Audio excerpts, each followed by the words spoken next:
If you upgraded to Town Hall 13 today, what could your village look like after 6 months of playing Clash of Clans for free? What's going on, my friends? My name is Joe, and this is episode 5 of the Town Hall 13 free-to-play series in 2024, day 180. And we actually crossed over the 6-month mark without even realizing we did it. Now, there has been quite a bit of things happening in Clash of Clans within the last month, so let's quickly recap that. Clash of Clans released an epic equipment for the Royal Champion called the Rocket Spear, which I was able to unlock but not upgrade. There was also a game update a few weeks back where they released a new character called the Builder's Apprentice. Unfortunately, that requires the use of gems to unlock, which I do not have, so he's just going to remain in the shop for now. And there was also a new troop released in the game called the Druid, which is unlocked at Town Hall 14, but can be obtained at Town Hall 13 via Clan Castle request, but I haven't really used it that much. But the biggest addition in the last month is the fact that we have this event called the Unlimited Heroes event. Now, this is not a permanent feature just yet. You have 19 days and 15 hours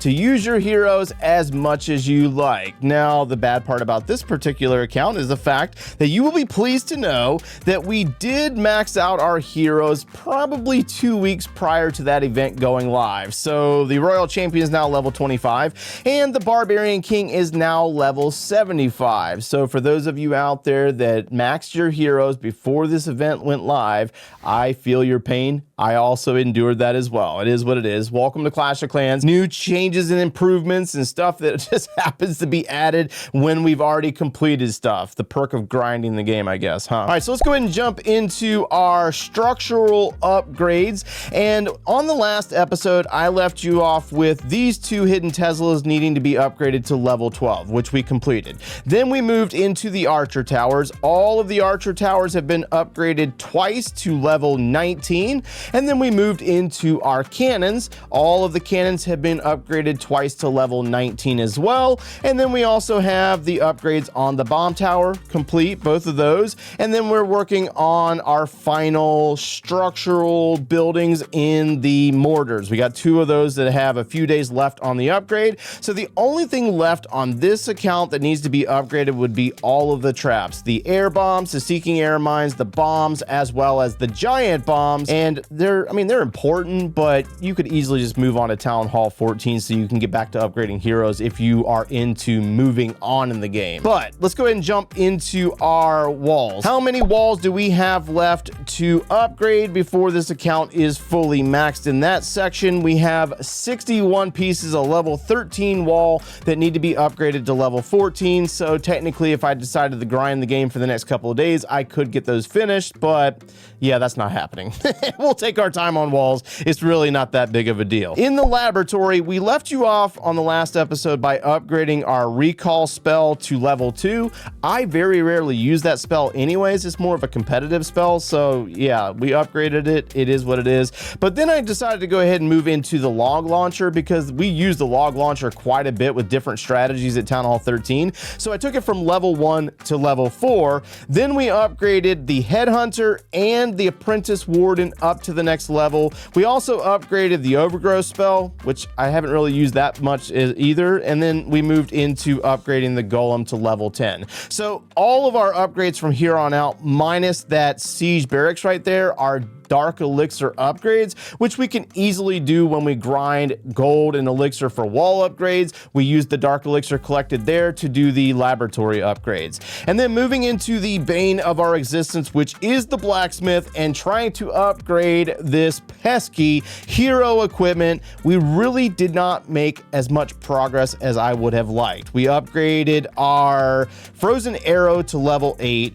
but we can't move further on it because we need both the glowy and the starry ore to upgrade. Doesn't seem like much, but we need it. And then we also did max out our invisibility vial. That's finished at level 15 and maxed out. And then we also upgraded the Royal Champion's Royal Gem to level 15 to max it out. Sadly, we didn't make any progress on the Barbarian King's equipment and all the other stuff that's level 1. Now, a few weeks back, we did make a top 5 Town Hall 13 Attack Strategy video. Which one of those armies was your favorite? Let us know down down in the comments below, because there was actually one in there that I favor more than the traditional stuff like the hybrid, to be honest with you. So I am a big fan of that double clone rocket balloon dragon attack. I think in that video we did show you the use of the giant arrow, and that might throw players off just a little bit, because that might make you think that you have to have that equipment maxed out or something.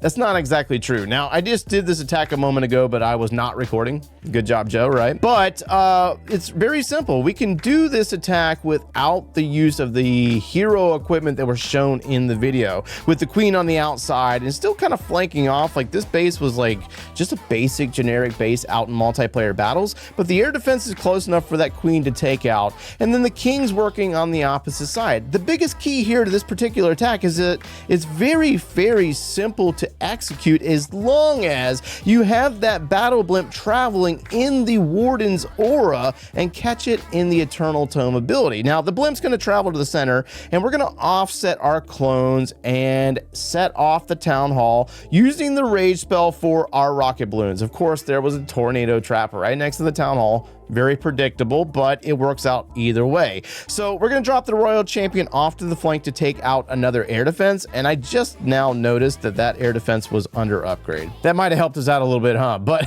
either way, royal champion's going to flank in. We're going to use our rage spell up top to protect to speed up and power up those dragon riders, clear the final defenses, a couple of minions on the outside.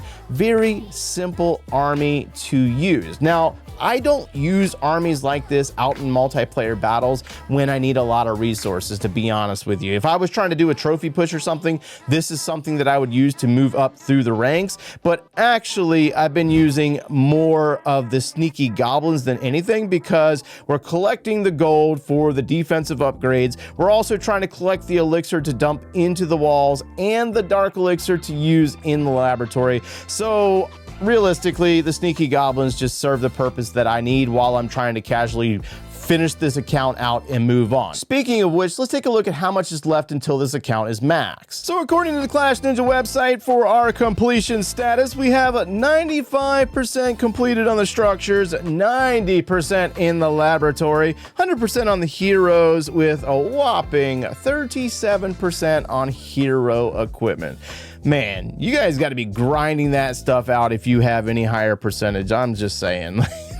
Good luck on maxing those things out. We have 91.2% on the wall, so really close. And then according to our stats, with 6 builders, says we still have 15 days, 15 hours, and 59 minutes. So we were really close on our assessment to being done in the next week and a half or so. And then in the laboratory, we still have 1 month and 29 days. So I think we're probably finish that up off cam.